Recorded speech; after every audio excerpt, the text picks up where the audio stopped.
Ito no? Mga Noy, kung putok-batok ang hanap, dito kayo sa Sabak. Nandito tayo ngayon sa Amang Solid na Pares, sambayan ng mga gutom at mahilig sa masarap na pares. Mula sa malinamnam na sabaw na talagang nakakawaw, umaapaw sa laman, bawat higop ay may laban. Malambot ang balat, hindi nakakaumay ang kagat, sarsa nilang tamang-tama, sigurado mo papipikit ka sa sarap na kakaiba. May crispy dinakdakan pa, na utak ang bida, malutong, malasa at talagang panalo sa mesa. Hindi rin pahuhuli ang crispy pata na bawat kagat ay may langot-ngot na saya. Para sa matatapang, meron ding tapang kabayo na siguradong tatama sa panlasa mo. Pinakamaganda, budget-friendly ang presyo, pero busog at sulit ang bawat piso. Tara, samahan niyo ako tikman ang sari-saring putok-batok ng Amang Solid na Pares. Let's get it on!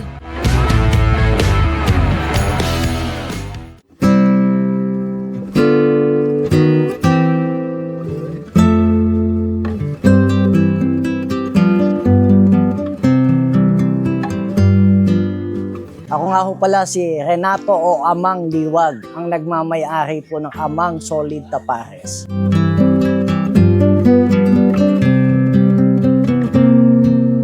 Inumpisahan ko po ito noong 2020 po, pandemic. Dati po akong jeepney driver at naging driver po ng Philippine General Hospital.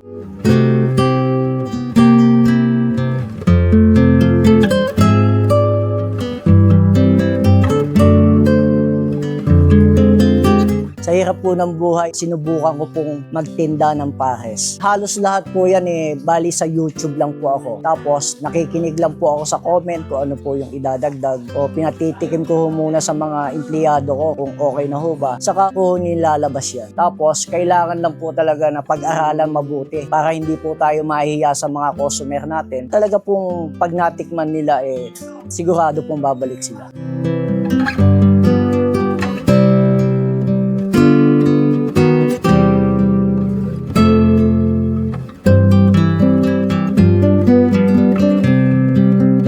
Halos lahat po, lalong-lalo na po yung tapares po namin kasi yung tapares po namin talaga, tapa, balat at lechong kawali. Saka yung sabaw po ng pares namin talagang hindi nagsesibo. Yun po talagang nagpasikat sa akin yung adobong itik saka yung putok-batok ko po. Saka halos lahat po naman ngayon, katulad po ng dinakdakan po na purong utak ang gamit ko. Yung adobong kabayo po, spice tapang kabayo. May fried chicken din po kami saka inasal. Ribs caldereta po, may bulalun din po kami. At meron na po kaming lugaw ngayon at yung bagong-bago pong crispy pata.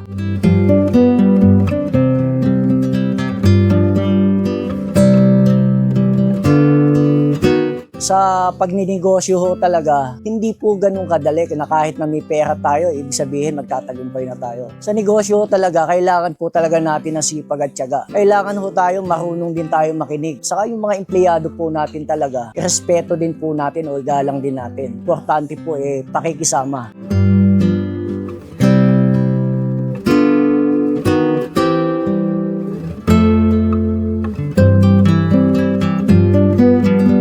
Labanan po ngayon, social media. Napakalaking tulong po sa akin ng mga vlogger na tumutulong sa aming maliliit na negosyo. Nung panahon po noon halos umaayaw na po ako kasi sa hirap talaga. Pag nagsisimula tayo, unang-una po, financial. Saka kailangan po talaga dadagdagan mo ng sipag at tiyaga. Kasi po pag bago, kailangan ikaw lahat gagawa. Ikaw maghuhugas, mamamalengke, magluluto, magtitinda ka pa. Talagang konting-konti lang po talaga yung tulog.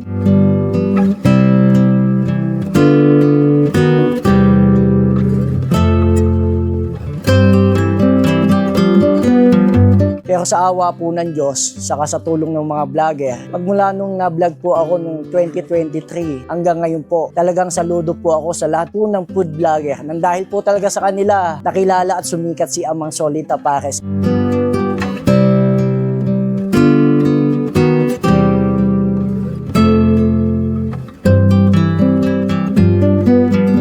Napakalaki pong epekto nun. Gas pa lang, mahigit kalahati na po ang tinaas. Talaga pong yung kuminsan, abonado pa tayo. Kaya lang po, no choice po tayo. Hindi naman po natin pwedeng itaas yung mga pagkain natin. Saka syempre po yung presyo po natin pangmasa. Saka sabi nga po, kumita tayo ng konti, okay na po yun.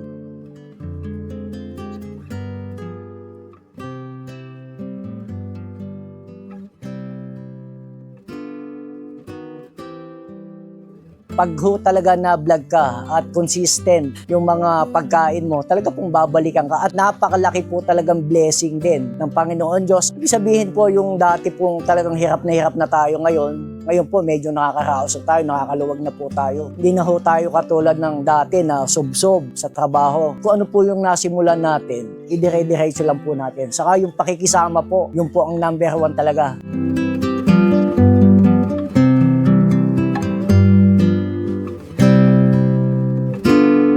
Yung pagkain po talaga namin dito sulit at malasa po. Talaga pong hindi kayo manghihinayang. Babalik-balikan nyo po, napakamura po. Matatagpuan po nila ang Amang Solid Tapares dito lang po sa 1457 Paz Street, Paco, Metro Manila. Malapit lang po tayo sa simbahan ng Paco o sa Paco Catholic School. Meron po tayong branch sa 1001 Andrews Avenue, Barangay 185, Maricaban, Pasay. Bukas po tayo ng 24 oras. Ako po talaga nagpapasalamat sa buong may kapal, sa lahat ng food vlogger at sa lahat po ng customer na wala pong sawang tumatangkilik sa lahat ng masasarap na pagkain ni Amang Solid Tapares. Yung hindi pa po nakakapasyal, pumasyal na po kayo dito. Bukas po tayo ng 24 oras.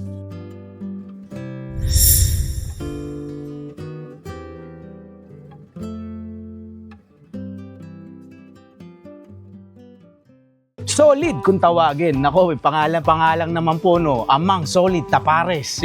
Talagang sasabihin na natin solid kaagad. Napakadaming klase ng pagkain. Meron, first time kong binisit na kainan. Ito pong Amang Solid Tapares. Yung nga po kay Bossing Amang po itong kainan na ito at nakakatuwa yung mama po, no. Ang gaang pong kausap, grabe. Anyway, andito nga po tayo at isa sa mga naririnig ko na kainan dito po sa Kamaynilan. Specific dito po sa Paco, no. At pakita na natin yung address na yan para po sa mga gustong pumunta rito, no. Ako po ay nag-iisip, no, kung ano yung tapares. Ngayon ko lang po narinig yung pala, ito'y pares na nilagyan niya ng sari-saring mga ingredients or karne, no. Specific yung tapa po, no. Pero hindi po doon nagtatapos yung kwento, mga noy, no. At ito nga, makikita natin sa harapan ngayon yung spread ng pagkain na meron po dito si Amang Solid Tapares. Ito po yung sinasabi niyang pata balbakwa. Medyo naulan po ang panahon ngayon kaya ito ay match na match, no. Ito yan, no? Mabilis na alamig yung sabaw pero kakalagay lang po nito, kakakuha ko lang doon kanina, hindi ko pa nga humahawakan yung tasa. At ito po yung sinasabing tapares.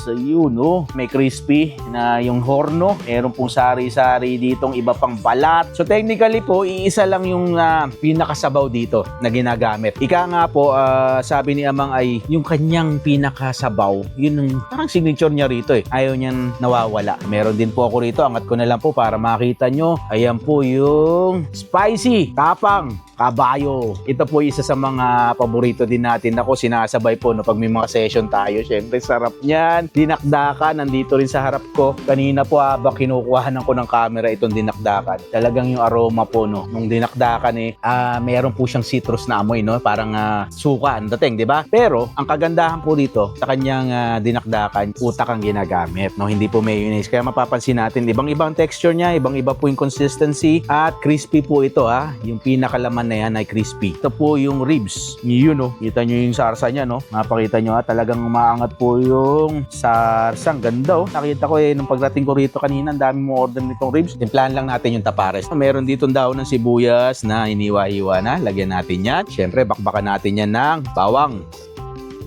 Fried bawang. Yun, no? Patakan natin ng konting calamansi juice. Uy, so kargaan natin ng chili sauce yan, no? So, nahihilig na tayo sa maanghang na pagkain, no? Sarap ng itsura, noy. So, yun po siya, malapot na sabaw. Habang inahalo ko, noy, ako'y natatakam na at naglalaway na. Panatan na natin kagad yan. Wow. Ito po, Noy, sabihin ko sa inyo, hindi po porket vlogger tayo ay ganitong serving. Ang dahil nagko-comment dahil vlogger daw po Pero ito, punong-puno. Isang tasa po na ito na yung ordinary na tasa po na ginagamit ng mga nagpapares. Pero grabe po yung laman, punong-puno po talaga. Actually, nakakatuwa yung presyo niya. Tinitignan ko yung menu board kanina. Price range niya, hindi ho halos umakyat ng 150 pesos. Halos lahat po Except po dun sa 165 na spicy tabang kabayo, no? Medyo alam ko pricey talaga ang presyuhan ng mga karne ng kabayo. Only rice, only soup. Yung kaldereta lang po. Itong ribs na kaldereta ang hindi only rice. Pero lahat po halos. Yung tinda niya rito, only rice. Sarap nito pa. Hindi ko mabitawan. Samaho kasi ng panahon ngayon, no? Pakita lang natin yung panahon para apakakulimlim mo umulan eh. Tigilan ko muna po yung tapares ha. Ano natin to? Kabayo. Spicy rin ho ito. Pagka talagang may spicy ang pagkain eh, talagang maano ka. Gaganahan ka. Namis siya. Yung spiciness nandun. Sarap na pulutan ito, noy. Nasarapan po ako dun sa sarsa, noy. Ito. Nilagay ko sa kanin. Ginanyan natin na. Baybera. Ang sarap sa kanin. Tikman ko naman po itong dinakdakan eh. Nagmamalaki ni amang to dahil utak po ang gamit daw dito. Hindi mayo, no? Yan na nga naman. Itsura pa naman. Hindi ko namumuti eh. Crispy. Sarap. Pasensya na ako kayo. Napakahilig ko sa dinakdakan, sa kilawin. Alam nyo na no, yan talaga ang isa sa mga paborito kong pagkain. Ang mga pagkain po dito, presyo-wise, nasasabi ko, ito po mga servings ng pagkain na nandito sa akin ngayon ay with one serving na binigay po sa inyo isang tasa, tatapatan po ng pang 2 tao. No? 2 tao po Except for, talagang siguro kung mukbanger kayo, malakas kayo kumain eh. Kukulangin. Pero para sa akin, no, nitignan ko ngayon yung mga itsura. Kayang-kaya po, tamang-tama para sa 2 tao. At yung utak nitong balbakwa ko na yun. Tikman ko yung pinakasarsa muna. Ito yung ginagamit sa tapares din. Ito po yung only soup din ni Amang. Real talk lang po dito sa sabaw. May papartner ko po ito o may hahambing ko ito sa mga nanonood sa atin dyan. Alam niyo po yung maki na sabaw? Yan. Ganun yung lasa sa akin eh. Lasang maki po. Tapos di ko alam baka sa akin lang para kung nakakalasa ako ng mais, lasang mais eh. Parang corn na something ganun. Pero maki ang katapat na katapat po. Lambot ng balat no eh. Talaga nga naman. Kailang banat pa lang ako. Actually halos lahat naman po ay natutuwa ako sa lasa Banatan ko tong ribs Pakita ko lang po sa inyo. Ito yung ribs na kaldereta kung tawagin. So ribs po ng baboy ang ginagamit ni Amang dito. Tingnan natin. Tinatastas kanina ng mga kumakain dito. Ayan Yan. Lagay natin dyan. Sabay banat dito ng sarsa. Tingnan natin ng konting sili yan. Tikman ko lang Yung sarsa po ang dadala. Actually, ito po yung lasa ng sasabihin ko na alam niyo po pag mahilig kayo kumain sa palengke. Ako po mahilig kasi sa palengke na kumakain. Yung mga karinderya, ayan, yung lasa. Parang hindi mo kakasawaan. At masarap to. Pinapartner dito sa kanin. So ito lang po ang hindi only rice yung ribs. Bibili ko kayo ng extra rice dito. Mas naman sa kanin Balikan ko lang po itong ating tapares dito. Yan.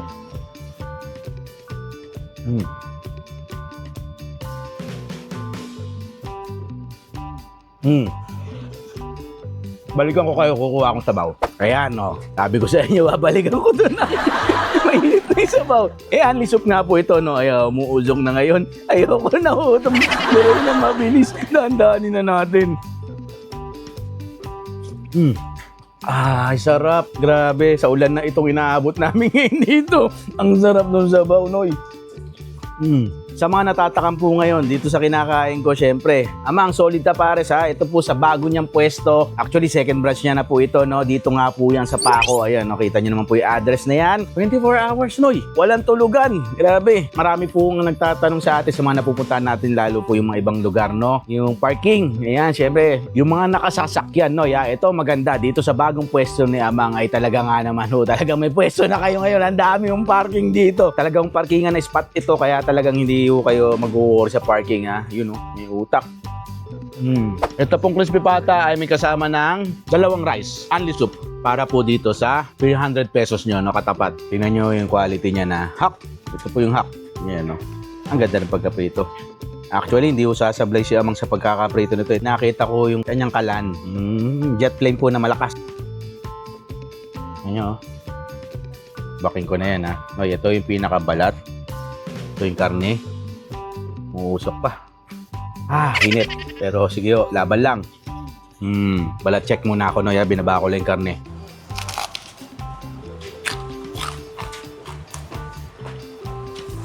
Ano? Meron akong kapartner na sausawan niya, siyempre. Spipata sauce. Ito yung ginagawa natin sa bahay na sausawan talaga, Noy. Toyo, kalamansi, tuka, no? Yun yung amoy, eh. Parehas na kami ng timplada ni Amang sa ganito, Noy. Ito, kwat baboy. Ito rin yung pinasasausawan ko. Ang karne, oh. Wow. Sabi ko ng uso, ha. Ayan, Noy. Grabe. Wala na yung kinakain ko. Talaga naubos na. At talaga kaya mga medyo nanginginig-ginig na tayo. Nag-aabot. Mga kasama natin. Natawa ako bigla ako. Pineapple juice. Nakita niyo kasi binabangas ko yung kuslipatang tinda niya. Anyway, Noy, maraming salamat na naman po sa inyong lahat, Noy. At sana masuportahan po natin na Amang Solid Tapares, isa po sa mga nakilala ko, no? Alam niyo po yung dati siyang jeepney driver, di ba? Ngayon ay ito na po, no? Nagnegosyo ng pagkain at talaga nga namang passion at pagmamahal hindi nawawala. Kaya ito po ngayon, no? Kita niyo, ang ganda na raw po, nakaka-survive, no? Sabi niya nga, yung kwento niya sa akin, ang ganda na ng may bibigay ng negosyo sa kanya. Again, ako po ang inyong lingkod, Kuya Dex pa rin. Masasabi ko dito sa pagkain ni Amang Solid Tapares, double check yan para kay Kuya Dex at pagmamahal para sa inyong lahat. Bye! Hanggang susunod. Punatan natin ito. Ganyan. Sanayin ko na to, ha. Wow. Palbakwa. Siyempre, nandito pa rin po, umulan, bumagyo, kasama nyo. At lagi may panahon sa inyo ang inyong lingkod, Kuya Dex, ha. Siyempre, nagbabalita para sa Kuya Dex YouTube channel. Tara, let's get it on na nga.